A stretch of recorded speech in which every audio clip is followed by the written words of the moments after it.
తెలంగాణ జిల్లాలో ఒక అలజడి. మూడో ప్రకటన అంటే అందరికీ ఆమోదయోగ్యమైనటువంటి ప్రకటన మరి 23 తారీఖు అనుకున్నాం కదా. అంటే ఇప్పుడు ఒకటండి, అది నిజమైన చాలా మందికి అంటే కొంచెం కష్టంగా ఉంటుంది.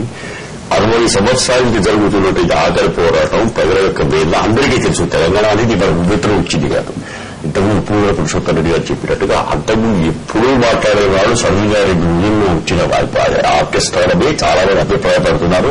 కాకపోతే వాళ్ళ బాధపడతారో అని అంత గట్టిగా ఉండలేదు. కానీ మన ఏయూ నుంచి విద్యార్థులు ఢిల్లీకి ఫోన్ చేసి మీకు ఎప్పుడు బాగానేమంటున్నారు, ఇక మా క్లాసులో పోతుంది అన్నట్టుగా కూడా రిపోర్ట్స్ చేయాలి. చేసే అవకాశం లేదు. ఇక వాళ్ళు చేయలేరండి, ఎందుకు చేయలేరండి? అది నిజమైన వాళ్ళకి ఏదో అన్యాయం జరిగిందనే కాదు కదా, వాళ్ళు భయపెట్టారండి. కృష్ణా గుంటూరులో ప్రజలకు ఏం చెప్పారంటే నాయకులు, మీకు తెలంగాణ వస్తే నీళ్లు రావు, ప్రాజెక్టులు వాళ్ళు గోడగడతారు. మన ఆరంభంలో గోడగట్టారని మరి కథ దానికి ఒక మన కేంద్రం ఎలా చూసి కేంద్రం తప్పకుండా ఇవ్వాల్సి వస్తుంది. ప్రకటన ఏం చేస్తారంటే ప్రకటన వచ్చారు, వాళ్ళకి భయపెట్టారు. వాళ్ళకి భయం కాకుండా ఒక కమిటీ వేస్తారు. అంటే ఒక సుప్రీంకోర్టు జడ్జితోనో ఒక నిపుణులతో కమిటీ వేసి ఏదైతే కొన్ని ఇష్యూస్ ఉన్నాయి, ఫర్ ఎగ్జాంపుల్ సడన్ గా వాళ్ళ ఆంధ్ర ప్రాంతంలో వాళ్ళ సెక్రటరియట్, హైకోర్టు ఇట్లాంటి కొన్ని ఎసెన్షియల్ కార్యక్రమాలు జరగాలి. ఎక్కడ జరగాల? దానికి హైదరాబాద్ లో కొంతకాలం పాటు సాగించాలా. ఇప్పుడు హర్రావు జోగయ్య గారు ఒక ఆర్గ్యుమెంట్ చేశారు, మాకు 10,000 కోట్ల రూపాయలు ప్రతి సంవత్సరం వచ్చేటువంటి ఆదాయం కలిగిన హైదరాబాద్ కు మేము అందులో మా షేర్ ఉంది, అందుచేత కొంత మాకు కూడా షేర్ ఇవ్వాలా, మేము కూడా డెవలప్ చేసుకుంటాం. అట్లాగే రాజధాని పట్టుకుంటాం. ఈ రకమైనటువంటి ఇష్యూస్ సెటిల్ చేయడానికి ఈ రకమైనటువంటి విషయాల మీద స్పష్టత ఇస్తూ ఒక ప్రకటన వస్తుందని మీరు ఊహిస్తున్నారు. మీకు ఆ సంకేతాలు ఉన్నాయి? సంకేతాలంటే ఒకటే వచ్చాయి, మాకు 2 సంకేతాలు వచ్చాయి. మాకు వచ్చిన సంకేతాలే మీకు కూడా వచ్చాయి. వారేంటే మీరే అనుకుంటున్నట్టుగా ఇప్పుడు వారిచ్చే చిదంబరం స్టేట్మెంట్ ఏమాత్రం కూడా ఇక్కడ నెగటివ్ లేదు. అది ఖచ్చితంగా వాళ్ళు అమలు చేసే ప్రక్రియలో ఉన్నారు. కానీ పరిస్థితులు శాంతింపజేయడం కోసం అన్నట్టుగా ఉన్నారు. కానీ మరి పాజిటివ్ కూడా లేదు మేము అనుకుంటున్నాం. ఎందుకంటే వాళ్ళ టైం ఫ్రేమ్ లేదు. ఓపెన్ ఎండెడ్ స్టేట్మెంట్ అది ఎప్పుడవుతుందో తెలియదు. ఆ తర్వాత ఎవరితో చర్చిస్తారు, కొత్తగా చర్చించడానికి ఏముంది, ఇట్లాంటి విషయాల్లో అంటే మీరు తెలంగాణ ఏర్పాటు విషయంలో ఇంకా చింతించాల్సిన అవసరం లేదు. కాకపోతే తెలంగాణ ఏర్పాటు వల్ల కొన్ని తలెత్తేటువంటి సమస్యల పరిష్కారం కోసం మేము కమిటీ ఏర్పాటు చేస్తున్నామని స్పష్టమైన ప్రకటన వస్తే ప్రాబ్లం ఉండదండి. పురుషోత్తమ రెడ్డి గారు, ఏం రావచ్చు కేంద్రం నుంచి? కేంద్రం ఇవాళ కేంద్రం దృష్టి మళ్ళీ ఏదైనా ఒకటి రావచ్చు అనుకోండి. ఏదైనా ఒకటి ఇవ్వకపోతే మాకు ఫేస్ చేయండి ఉండదు. ఎందుకంటే అడుగుతారు, డెఫినెట్ గా అంటే అనొచ్చు. కానీ మొన్నటి వాళ్ళు ఇవ్వటమే పాజిటివ్ అండి, మనకు పాజిటివ్ స్టెప్. అంత ఇవ్వటమే నిజంగా నేను అసలు ఎన్నడూ ఊహించలేదు. నోటి దగ్గర ఉన్న కూడును లాగేసుకున్నట్టుగా ఉంది మొన్న ప్రకటన అయినటువంటి ఒక ప్రతిచర్య, ఒక ప్రతిస్పందన వచ్చింది. అది ఓవర్ రియాక్షన్ అంటారా? అంత భయపడాల్సిన అవసరం లేదంటారు. ఉన్నారు కదండి కొంచెం రెచ్చగొట్టే వాళ్ళు, ఇటు అటు 2 దిక్కులు ఉంటారు కదా. అసలు వాళ్ళకంటే ఇప్పుడు టీఆర్ఎస్ వాళ్ళకంటే బయట వాళ్ళు ఎక్కువ మాట్లాడుతున్నారు ఇప్పుడు. అట్లే అటు కూడా ఉంటుంది. వాళ్ళు అప్పుడు ఆంధ్ర ఉద్యమంలో చూశారు మీరు, అప్పుడు కూడా బాగా వచ్చింది.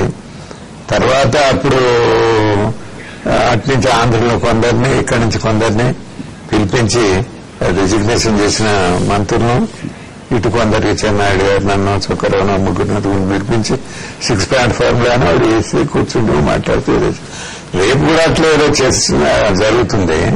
కానీ మనం కూడా విజయసాయిరావు గారు, మనం కూడా కొంత వాళ్ళకి ఫీడ్ చేస్తూ మధ్యలో కేంద్రానికి వీటిని తీసుకురామా, కొంతమంది సభ్యులు ఏమంటే అడుగుతారు మళ్ళీ ఎవరిని వాళ్ళని.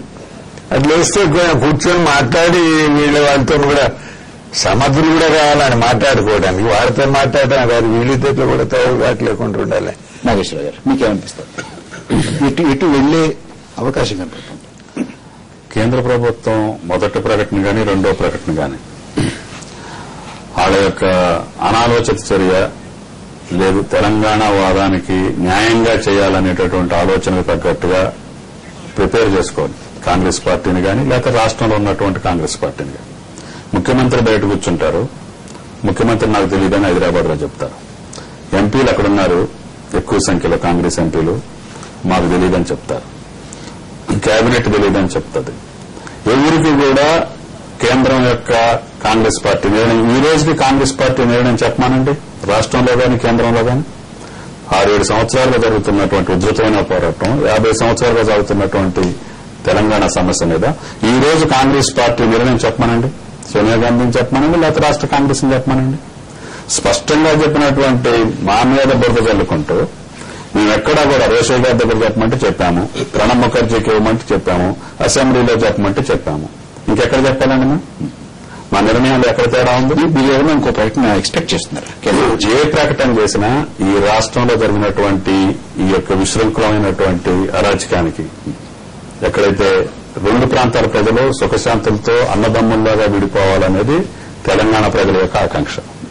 ఆకాంక్షకు భిన్నంగా కాంగ్రెస్ పార్టీ దగ్గర స్పష్టమైన వైఖరి లేకపోవటం మూలన ఇది ఒక రాజకీయ క్రీడగా భావించి ఈ రాష్ట్రంలో ఒక రాజకీయ పార్టీని భ్రష్టు పట్టించడానికో లేకపోతే లేకుండా చేయడానికో పనినటువంటి పన్నాగంగా ఈ రోజు ఆ ప్రకటన వెలువడింది తప్ప, అర్ధరాత్రి ముఖ్యమంత్రి బయట కూర్చోబెట్టి కాంగ్రెస్ పార్టీకి చెప్పకుండా, రాష్ట్ర ప్రభుత్వానికి చెప్పకుండా ఒక ప్రకటన చేసి ఆ ప్రకటనకి మళ్లీ 10 రోజులు అక్కడ విధ్వంసానికి కారణమై, మళ్లీ ఇక్కడ విధ్వంసానికి మళ్లీ 2వ ప్రకటన కారణమై, దీనికి కూడా సమయం అయిపోయింది, మనం ముగించుకుందాం. ఆ రకంగా ఇప్పటికీ కాంగ్రెస్ పార్టీ కానీ కేంద్ర ప్రభుత్వానికి కానీ స్పష్టమైనటువంటి వైఖరి ఈ రాష్ట్రాన్ని సుభిక్షంగా అన్నదమ్ముల్లాగా ఉంచే అవకాశం కనపట్ల ఈ అన్నిటికీ అరిష్టాలకి కాంగ్రెస్ పార్టీ మూలం అని చెప్పి మా భావన. మనం ముగించుకుందాం. తుమ్మల నాగేశ్వరరావు గారు, కూర్చున్నప్పుడు విద్యాసాగర్ రావు గారు, ఈ విధంగా ఫోన్ లైన్ లో మాట్లాడినటువంటి ప్రొఫెసర్ మానభూషి శ్రీధర్ గారికి ధన్యవాదాలు. నమస్తే ఆంధ్రప్రదేశ్.